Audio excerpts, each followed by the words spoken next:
Ja, som jeg har skrevet her, så skal vi til at arbejde med LCD-skærme. Der er forskellige typer LCD-skærme, forskellige størrelse og forskellige opløsning. Men det jeg arbejder her med er en 2x16. Det betyder, at den har 2 rækker med 16 tegn. Og jeg arbejder også af den type, som har et såkaldt I2C-board på. Fordi man kan godt få nogen uden I2C-board, men så skal vi faktisk finde forbindelser til alle dem her. Det vil sige, at det tager rigtig mange af de digitale porte. Så derfor bruger jeg med I2C-boards. Så bruger den kun en ground og en 5 volt. Og så en, den kalder SDA og SCL, hvor SDA så sidder i A4, og SCL så sidder i A5. Prøv at kigge med på boardet, jeg har tegnet her, så kan man fornemme, hvordan de sidder. Så har vi altså SCL her som den grønne, og SDA som den brune. Men de vil have et nummer, de bliver identificeret på, og det er et hexadecimal nummer. Så hvis du ikke lige er sikker på, hvad hexadecimal det er, så kan du kigge den video, der er med her. Men for at lokalisere dens nummer, så kan vi bruge et lille program. Jeg vedlægger koden i beskrivelsen, som hurtigt kan se den.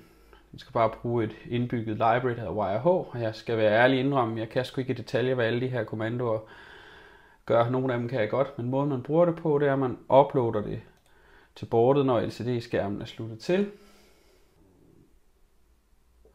Og når den så er loadet, så trykker vi på CL-monitoren, og så vil den hver 5. sekund spørge, faktisk trække igennem alle de 255 forskellige identifikationer, den kan have. Og den her, den hedder så 0x27.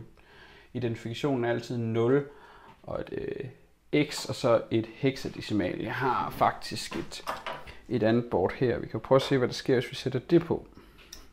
For det ved jeg ikke har 0x27, men en anden en. Og vi kan se, hvordan den skifter nu til 0x3f, for den her, den har så hexadecimalet 3f.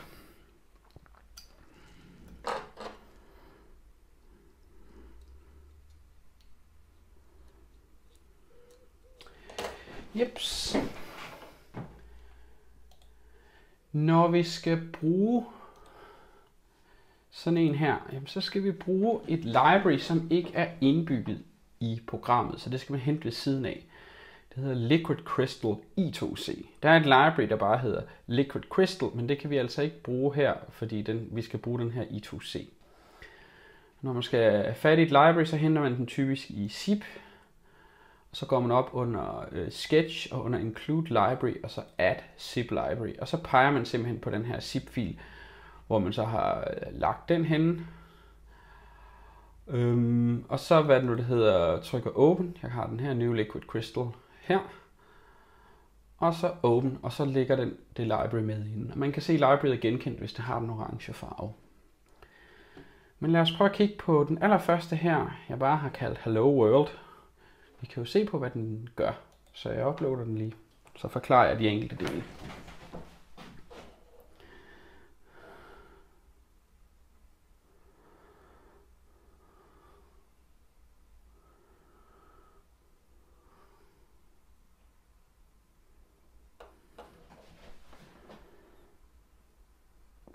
Og så kan vi se her, at den her skriver Hello World Jeppe. Hello World er sådan en standardstørrelse for, når man lærer et nyt programmeringssprog, så plejer man egentlig normalt som det første at lære at skrive Hello World. Men det er jo, når man lærer at programmere direkte på computeren. Vi har programmeret hardware, så der var det langt mere logisk at starte med at få en pære til, eller en LED til at blinke. Men nu har jeg lavet mit Hello World. Lad os kigge på koden. Vi skal bruge 3 libraries: YH, LCD og Liquid Crystal I2C. Vi skal så ligesom have fastlagt nogle connections til den her I2C. Og dem, jeg har markeret her, de er fastlagt. Men den, der står her, var den værdi, jeg fik fra det lille scannerprogram, hvor den her så hed 027. Og skulle jeg taget den anden, jamen, så skulle der stå 0x3f i stedet for. Jeg har lagt hele det her program i setup'et. Så jeg har bare skrevet LCD begin, og så skriver jeg 16.2. Det er for at fortælle I2C'en, at den skal styre et LCD-display, der er 16 karakterer og 2 linjer. Så sætter jeg så noget lys på med den her, der hedder LCD Backlit. Så sikrer mig, at der kommer lys. Og så siger jeg LCD Home. Det betyder sådan set, at den skal gå op i øverste venstre hjørne og gøre sig klar til at skrive. Så skriver jeg LCD Print. Og hvis jeg skal skrive noget regulært tekst, jamen så skal vi skrive sådan et citationstegn, hvor vi indrammer det, vi skriver. Jeg vil gerne have Hello World til at stå i midten. Og der er 16 tegn, så jeg har skrevet, så hvis vi tæller 1, 2, 3, 4, 5, 6, 7, 8, 9, 10, 11, 12, 13, 14, 15, 16. Så derfor har jeg sat 2 mellemrum her foran og 3 mellemrum her bagefter. Det har jeg gjort for at få den til at skrive Hello World, og det kan vi se herovre. Det har den så gjort. Så siger jeg set cursor 0, 1. Det betyder, at jeg skal sætte den i position 0. Det er helt til venstre, og så har jeg sagt 1. Det er helt herovre. Når vi skal identificere den, så hedder den her række 0, og den her række 1, og så hedder positionerne 0, 1, 2 og så videre frem til 15. Så derfor kan vi placere den bestemte steder. Og så har jeg skrevet til den skal skrive LCD Print, og så har jeg skrevet citation, og igen Jeppe udråbstegn. Så hvis jeg retter det her til eksempelvis med side, skal jeg lige sikre mig, at der ikke er for mange tegn. 1, 2, 3, 4, 5, 6, 7, 8, 9, 10, 11, 12, 13, 14, 15, 16, 17, 18, 19. Der er 3 for mange. Og så uploader den. Jamen så vil den så skrive med side i stedet for.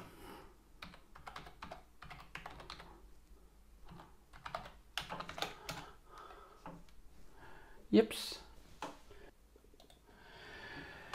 Men vi kan jo sagtens lade ting ske nede i loopet, så der er jo masser af ting, vi kan gøre. Det vi bare skal huske, det er, at hvis vi skal skrive noget tekst, så sætter vi citationstegn. Men vi kan også godt lade den skrive en værdien af en variabel. Så skal vi bare ikke sætte citationstegn, og så skrive variablens navn. Jeg har lavet et stort program her, for ligesom at prøve at vise, hvordan man gør det. Jeg har igen inkluderet WireH, LCD og Liquid Crystal I2C. Og så har jeg lavet en value, jeg kalder 200. Det er en, jeg bruger til delays senere. Så har jeg igen skrevet det her Liquid Crystal I2C LCD. Og LCD er det, jeg bagefter genkender den på. Så har jeg skrevet her, at det er en 16.2. Og jeg har bedt den tænde lyset på backlightet. Og så har jeg bedt den om at gå til home position, altså øverste venstre hjørne. Og så har jeg sagt, at den skal skrive Hello World, gå til næste linje, mat side. Vent 5 sekunder. Og så har jeg sagt, at den skal skrive get ready for, ny linje, counting in. Så get ready for counting in, så venter den i 3 sekunder, og så skriver den 5 på hele skærmen, 4 på hele skærmen, 3 på hele skærmen, 2 på hele skærmen, 1 på hele skærmen. Og så visker den alt, hvad der står ud. Det er fordi, hvis vi ikke beder den om at viske ud, så bliver det her stående oveni. Og så kommer jeg herned til mit loop, der så ser sådan her ud. Her går den ind og siger, for int i, det vil sige, at jeg laver en ny værdi i, som starter med at være 0, og så får den at vide, at loopet skal køre, så længe i er mindre end eller lige med 255. Og så får den at vide, at den skal ved i plus plus, det vil sige hele tiden lægge 1 til. Så det vil sige, at den får at vide, gå hjem til start, LCD print, så har jeg sagt, skriv hvad i er, men når jeg så skriver sådan her, komma bin, så skriver den i's værdi i binær. Så har jeg sagt, sæt cursoren til 0,1, altså det vil sige position, jeg peger her, 0, linje 1, og så skriver du tallet i som hexadecimal. Og så har jeg sagt, flyt til nummer 8, række 1, det vil så sige 0, 1, 2, 3, 4, 5, 6, 7, 8, og så skriver den her i, og når jeg bare skriver i, så er det som decimaltal. Og så har jeg sagt, delay i værdien val, som jo er 200 millisekunder. Og det er forloopet, så det her kører den i ring igen og igen og igen og igen. Så den tæller den indtil den når til 255, så hopper den ud af forloopet, og så tømmer den lige skærmen, så der ikke står noget gammelt skrammel. Og så skriver den finished og venter lidt, og så starter den forfra. Lad os prøve. Og den er ved at uploade den nu.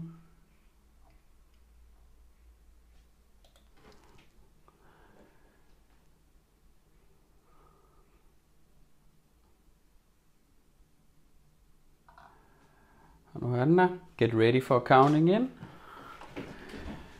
4, 3, 2, 1. Og så begynder den at tælle. Så vi har de binære tal herovre. Vi har hexadecimalerne, som vi jo kan kende på, at den ikke stopper, at den også har nogle bogstaver med. Og så har vi de almindelige decimaltal her. Og sådan vil den tælle lige så stille og roligt, indtil den når til 255. Så vil den skrive finished, og så vil den fortsætte igen.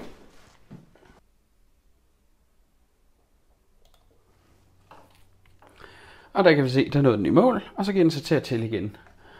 Og i det her program kan vi jo så ændre værdien af val til eksempelvis.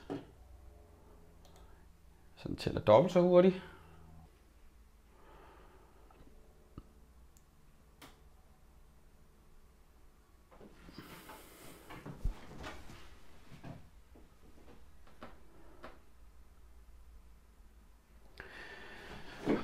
Og hvis man vil have en idé om, hvor hurtigt en Arduino kan arbejde, så kan vi jo sætte val til 0 og prøve at se, hvor hurtigt kan den rent faktisk tælle.